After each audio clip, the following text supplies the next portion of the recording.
Welcome everyone. My name is Ruth Wade. I'm a lecturer in sustainable agriculture at the University of Leeds, and I have the great pleasure to start us off with our first session, all about diverse cropping systems. So I hope we're ready to go. We've got two amazing speakers to start with. I can't believe we're starting on such a high, with Jake Freestone and Julia Cooper.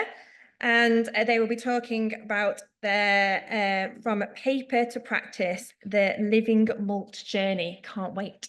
So yeah, just to remind you, we'll keep questions to the discussion session. So hope we'll have a great discussion session later. So make a note of them and keep them there for after all the talks. So let's take it away. Thank you very much.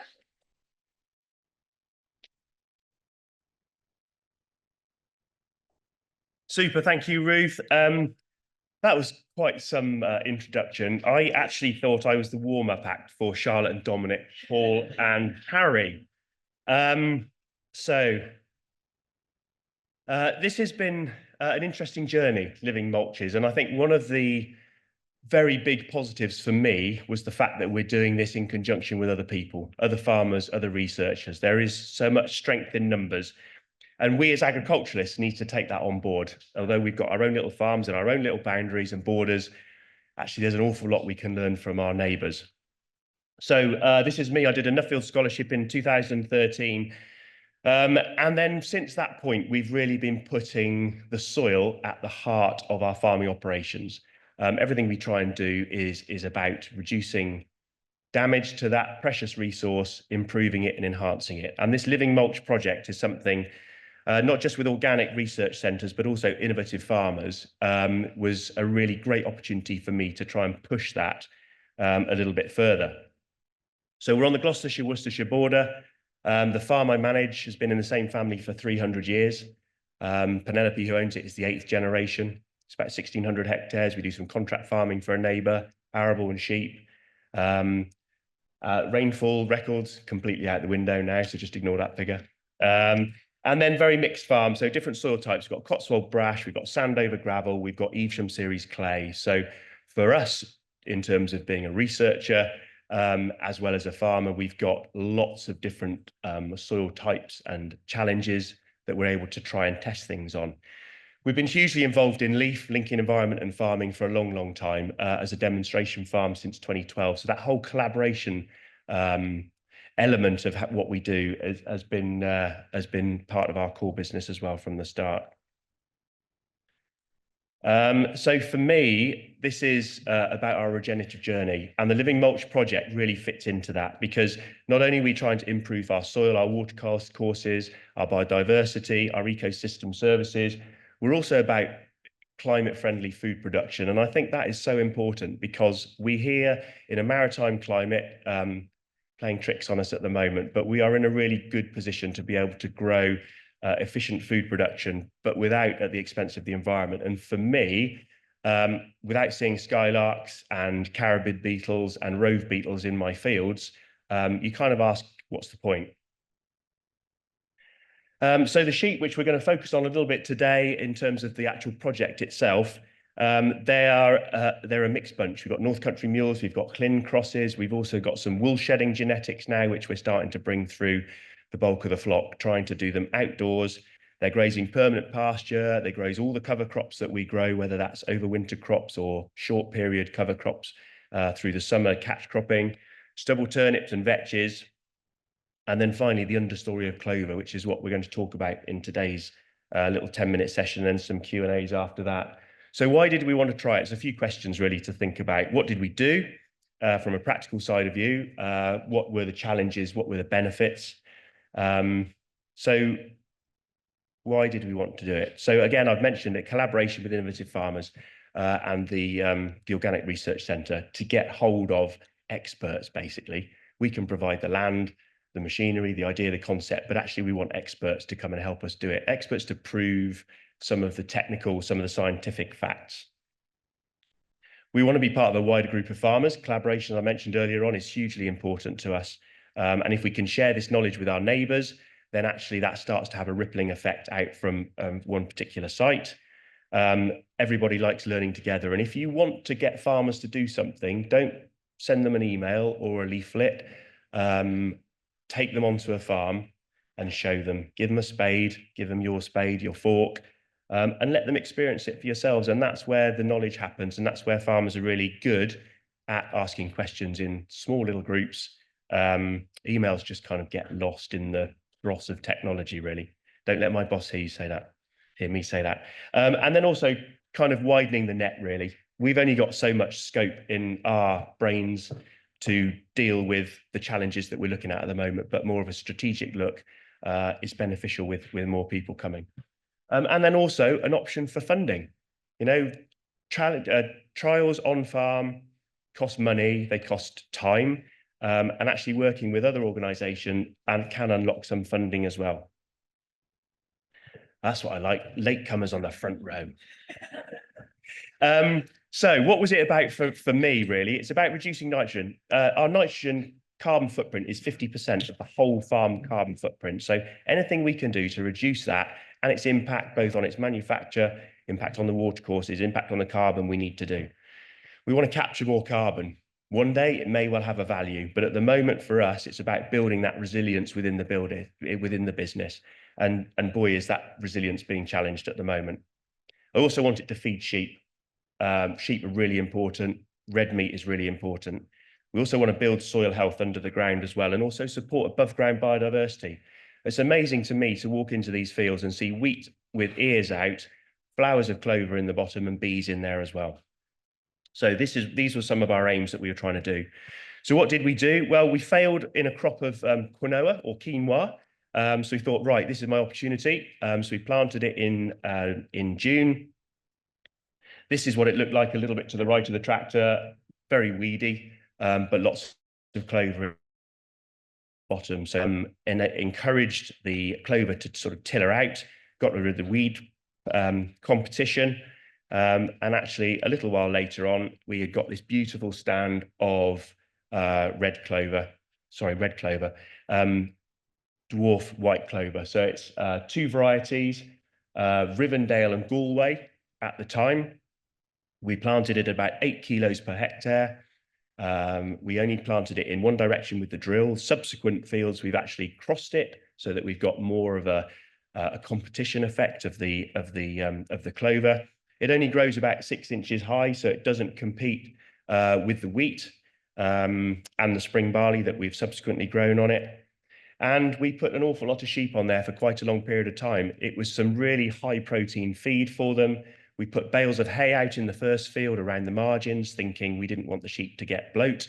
For the first week, they ate the hay, and then after that, they didn't touch the hay. So the microbiome within the rumen had adjusted to this change of diet, and they were happy. They all went up a condition score of about 3/4 over the period of time that we're in there.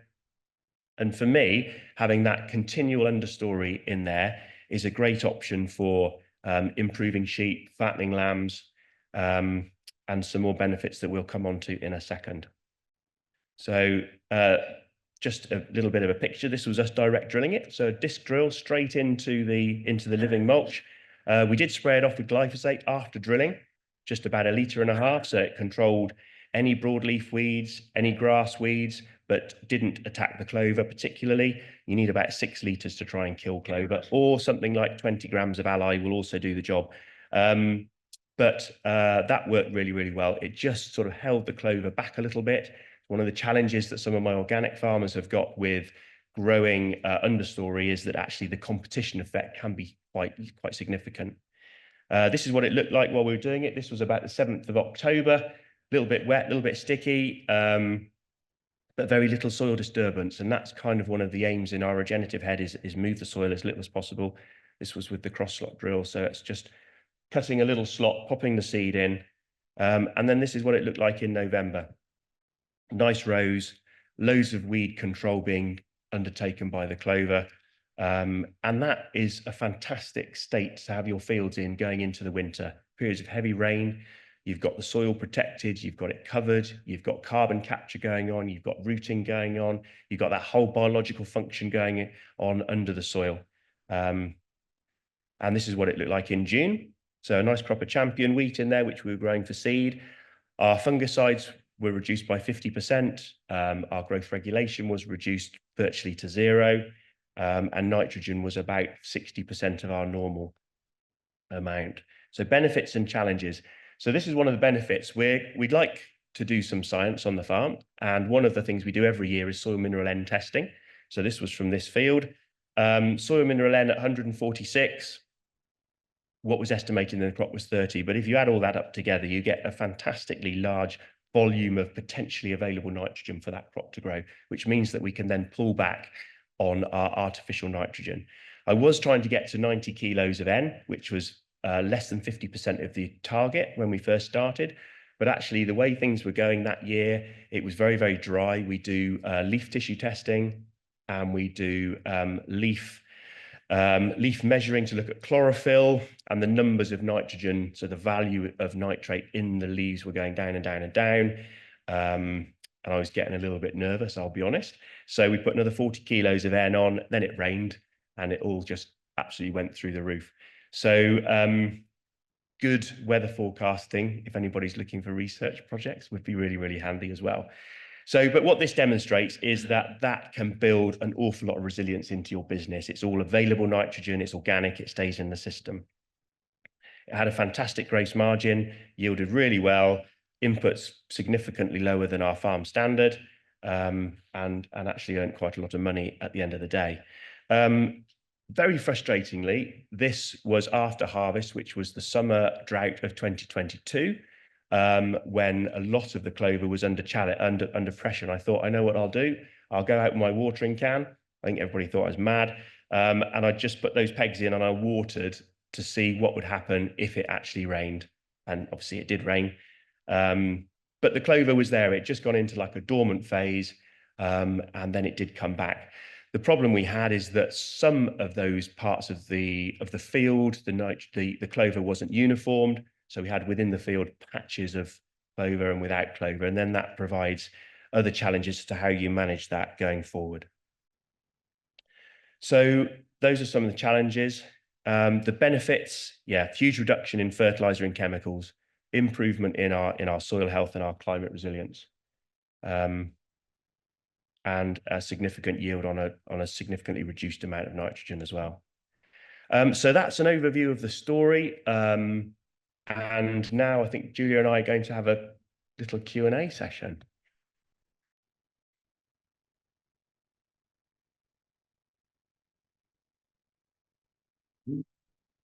Hello. Oh, yeah, it is working. Yeah, we thought we'd try something innovative at this meeting. So we thought we would do a little informal chat, like, you know, I'm going to be like Graham Norton and you're not on that chair. You're not on the chair that takes over.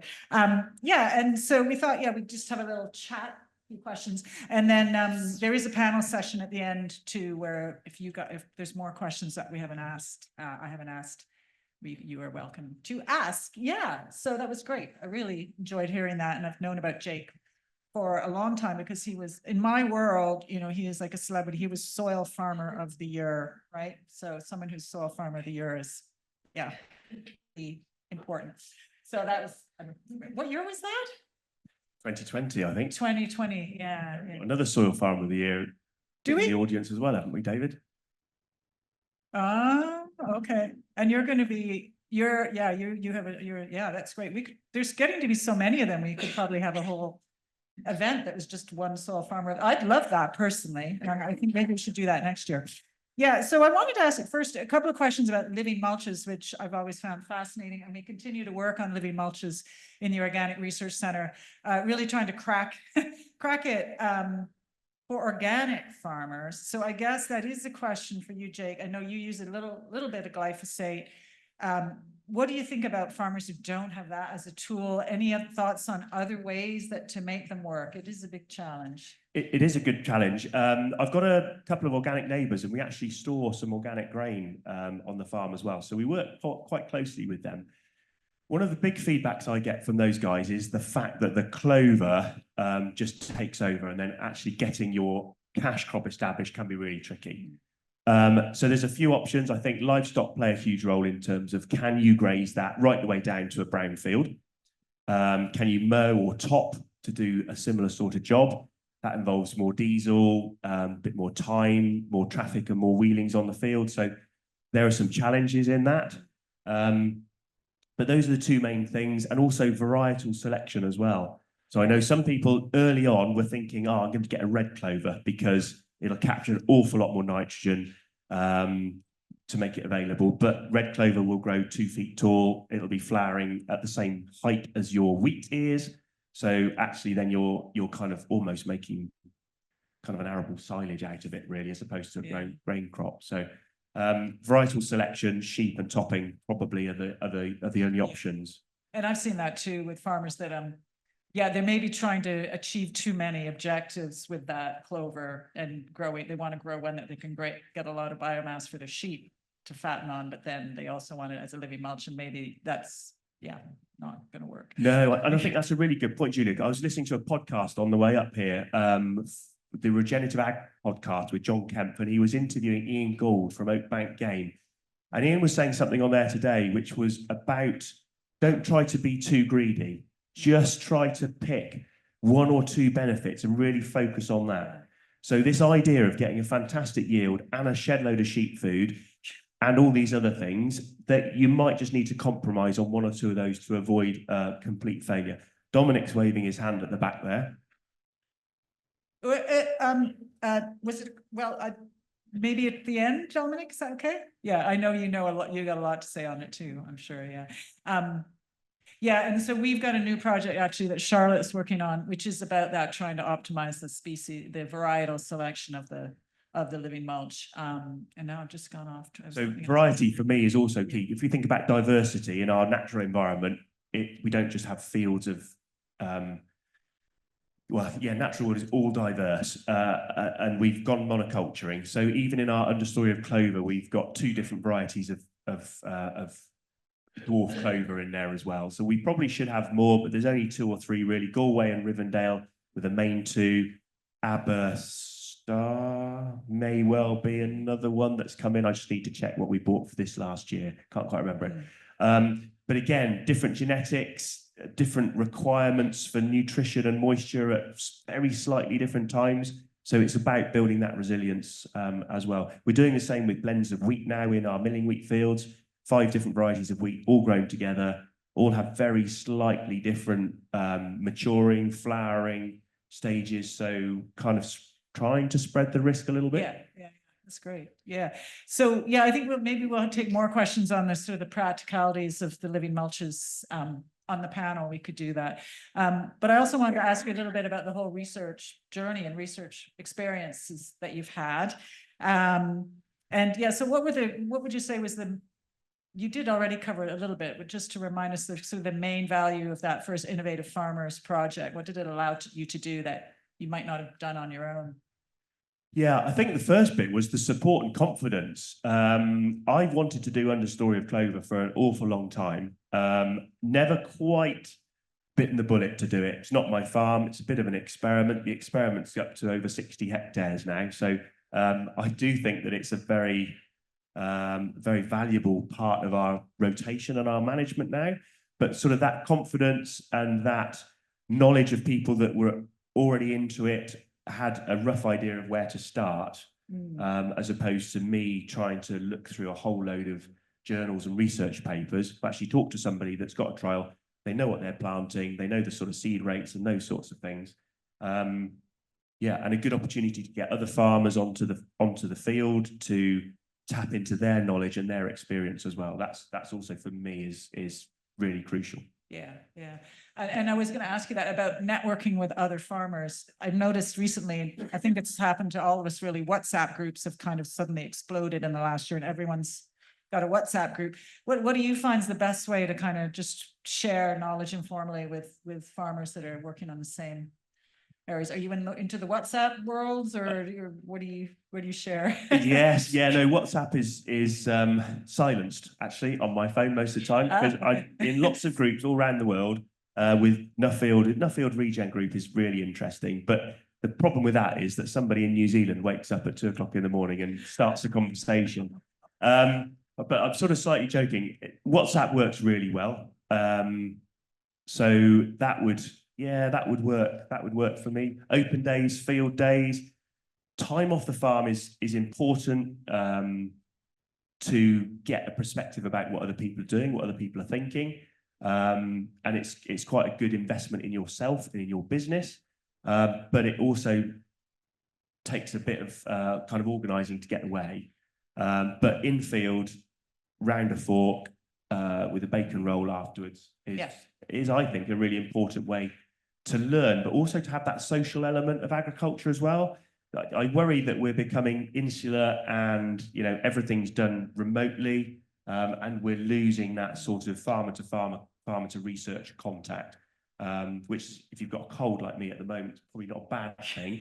I am getting over it. But I think that's really important, and we mustn't lose that in our industry. Yeah, yeah.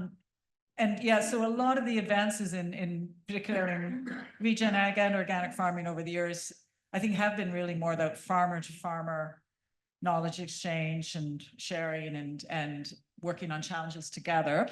So what is the role for the researchers, scientists like me that you know, really want to help the transition, but sometimes feel a little bit like a what's the word? Third wheel? Which is the extra wheel thing, you know, like what do you need us? We most definitely do. And I think where scientists can help farmers is about providing that evidence, because farmers very often need that bit of paper to say the AHDB recommended lists tell you that if you do this, this will happen. That's really difficult to do in a biological system because there is so much interference from temperature, rainfall, sunlight. It makes it really difficult. But scientists are good at maybe removing some of the emotion that some of us will probably have. This is going to work. I love it. And ignoring some bits that maybe didn't quite work. So there's that degree of that degree of kind of one step remove. Also, the scientists have a much wider network of people doing different things in different countries. So why don't we pull in on that information and say, well, actually, if you're doing this, but New Zealand or Australia, similar sort of area, similar sort of climate, they're doing this. Why don't we try that over here? Yeah. So it's about that network and resource and pooling information. Yeah. Yeah. Okay. And like you said, objectivity too, I guess, just kind of being a little less invested. And I guess also it's good to hear maybe also the value. You're primarily, I guess, interested in what's going to work on your farm, in your environment, but we're interested in looking at across a wide range of environments, and we can kind of bring that information together and make recommendations. So, okay, good. Maybe you have different trials running on different soil types, different parts of the country in different climates, so you can get a bit more of a feel. Yeah, it's useful to know what works across a range of environments. It's going to be more specific. Here's my last question. 2 minutes. Yeah, this is the one I always wonder about. Should farmers be paid to be involved in research on their farms? I know you've told me already previously, sometimes you are, sometimes you aren't. What's your thinking on that? Yeah, so it's a really good question, actually. So we're getting paid at the moment for some nitrogen use efficiency trials. Not a huge amount of money, but enough to cover time. And that's for a commercial company. So I would expect to be rewarded for that. Because we are giving them access to effectively our data. Data has a value somehow. Everybody keeps telling me that, and it does, I suppose.